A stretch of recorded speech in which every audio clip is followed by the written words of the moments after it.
అతడి చరిత్రని తవ్వాలని చూస్తే అక్కడుండేది చరిత్ర పటాలు కాదు, కేవలం రక్తం, మృతదేహాలు.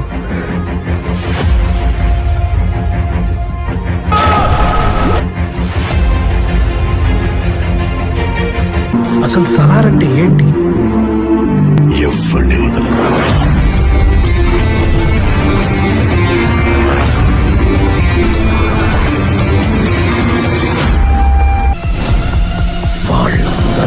నరికి పడేశాడు. Is the biggest kept secret in the history of India.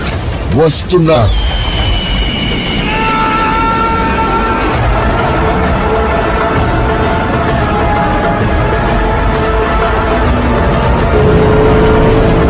వచ్చాడు వచ్చాడు వచ్చాడు వచ్చాడు.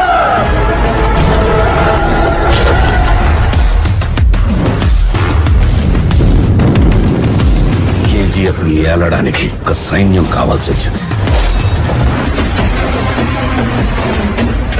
వాడే సలార్. నీళ్ల నుండి నిప్పు పుట్టిన చరిత్ర లేదు. అలలు భూమిని కబలించడానికి అంగలు వేస్తున్నాయి.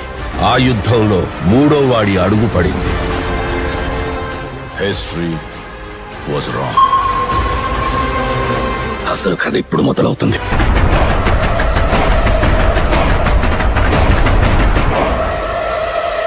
వామ్మో, ఇంకా మన ఆడియన్స్ అందరూ పూనకాలు తోగిపోతారు భయ్యా.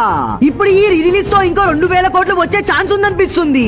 అసలు మ్యాటర్ ఏంటంటే బాహుబలి ద ఎపిక్ మూవీని రాజమౌళి గారు తొందరలో అంటే అక్టోబర్ 31 రిలీజ్ చేయబోతున్నారు అని మన అందరికీ తెలిసిందే.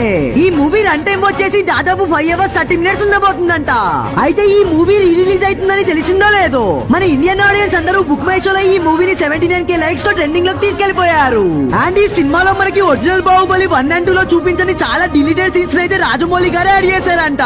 ఈ బాహుబలి రిలీజ్ కి ఎంత మంది వెళ్తారో చెప్పండి ఫ్రెండ్స్. స్పిరిట్ మూవీ నుంచి ప్రభాస్ అన్న ఊరా మాస్ లుక్ అయితే రివీల్ అయింది భయ్యా. ఇప్పుడు నేను రివీల్ చేసే ఫోటో చూసాక మీకు గూస్ బంప్స్ రావడం పక్కా.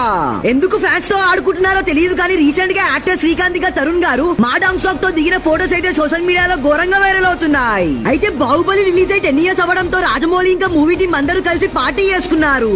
ఆ పార్టీలో ప్రభాస్ అన్న లుక్స్ చూసి ఫ్యాన్స్ అందరూ ఈ లుక్ క్యాస్ట్ స్పిరిట్ మూవీలో పెట్టు సందీప్ రెడ్డి బొంగ అని ఫ్యాన్స్ అందరూ సోషల్ మీడియాలో వైరల్ చేస్తున్నారు. మరి సందీప్ రెడ్డి బొంగ ఏం ప్లాన్ చేస్తాడో చూడాలి.